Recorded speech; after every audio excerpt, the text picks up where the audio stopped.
चिड़िया नगरी जंगल में बहार का मौसम है। सभी परिंदे बहुत खुश हैं। गुलाबो चिड़िया और इसका भाई मिन्नू चिड़ा जंगल में परिंदों की मदद किया करते थे। इनकी जंगल में बहुत इज्जत थी।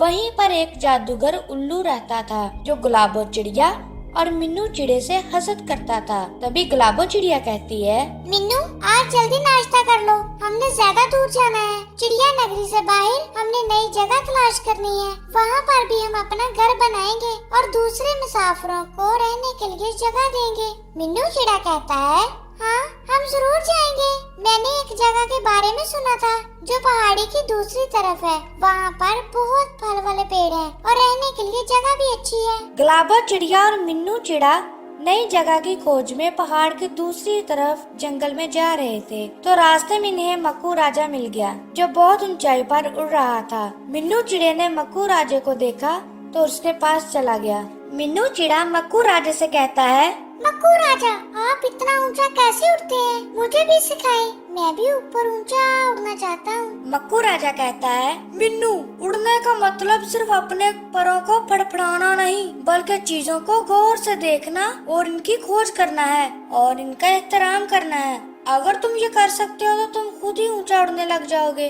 मक्कू राजा ने मिन्नू को उड़ने का मतलब समझाया और मिन्नू चिड़ा भी बुलंदी में उड़ने लगा।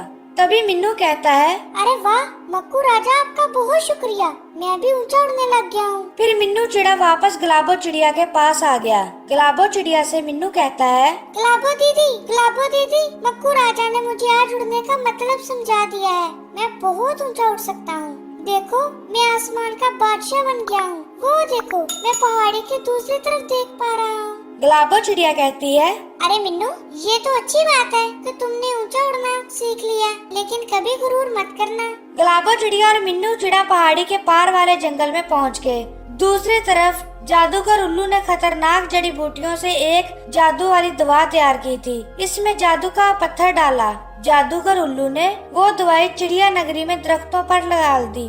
गुलाबो चिड़िया और मिन्नू चिड़ा रात को वापस चिड़िया नगरी आ गए और अपने घर में मजे से सो गए। रात को सभी परिंदे सोए हुए थे। जादू का असर इन पर होने लगा। जब सुबह हुई चिड़िया नगरी के परिंदे जागे तो मिन्नू कहता है, गुलाबो दीदी मुझसे उड़ा नहीं जा रहा, मेरे पर बहुत भारी लग रहे हैं। तो गुलाबो कहती है, मिन्नू मुझसे भी उड़ा नहीं जा रहा, मुझसे अपने पर उठाए नहीं जा रहे, ये बहुत भारी लग रहे हैं, शायद हम थक गए हैं। दीदी कालू कौवा और मंगो कबूतर भैया भी नजर नहीं आ रहे, वो तो सुबह जल्दी उठ जाते हैं। मैं भी सुबह जल्दी उठी थी, मैंने अभी तक किसी परिंदे को उड़ते हुए नहीं देखा। दीदी क्या हो सकता है जो परिंदे अभी तक नहीं जागे? हमें पता लगाना चाहिए। जादू वाली दवाई के असर से चिड़िया नगरी में परिंदों से उड़ा नहीं जा रहा था। इनके पर भारी हो गए। इधर इक्का चील जो कालू कौवे का अच्छा दोस्त था, वो कालू कौवे से मिलने के लिए आया और इसने देखा कि कोई परिंदा भी उड़ नहीं पा रहा। तो इक्का कहता है, कालू यार मैंने चिड़िया नगरी में किसी परिंदे को उड़ते हुए नहीं देखा, यहाँ क्या हुआ है? तभी कालू कौवा कहता है, मैं भी उड़ नहीं पा रहा, मेरे पर बहुत भारी लग रहे हैं। पहले मैंने कभी ऐसा महसूस नहीं किया। कालू यार मुझे तो कोई जादू का असर लग रहा है। मैं मिट्टू तोते के पास जा रहा हूँ, वो हमारी मदद करेगा। इसे पता होगा कि यहाँ क्या हुआ है। इक्का चील पता लगाने के लिए मिट्टू तोते के पास गया और इसे सब कुछ बताया। तभी मिट्टू तोता कहता है, इक्का भैया चिड़िया नगरी में किसी ने जादू किया है ताकि परिंदे उड़ ना पाए। कोई है जो चिड़िया नगरी में परिंदों से हसद करता है। मिट्टू भैया हम परिंदों की मदद कैसे कर सकते हैं? अगर वो उड़ ना पाए तो मर जाएंगे। मैं तुम्हें एक दवाई देता हूँ, तुम चिड़िया नगरी में दरख्तों पर डाल दो, फिर वहाँ जादू का असर खत्म हो जाएगा और परिंदे दोबारा उड़ने लग जाएंगे। लेकिन हमें पता कैसे चलेगा कि चिड़िया नगरी में ये सब किसने किया था? इस दवाई से जो परिंदे बीमार हैं वो ठीक हो जाएंगे और जिसने इन्हें परेशान किया है वो भी सामने आ जाएगा, इसे दिखाई देना बंद हो जाएगा। इक्का चील ने मिट्टू तोते से दवाई का असर खत्म करने वाली दवाई ली और चिड़िया नगरी में जंगल के दरख्तों पर डाल दी और आस्ता आस्ता परिंदे ठीक होने लगे और जादूगर उल्लू को दिखाई देना बंद हो गया।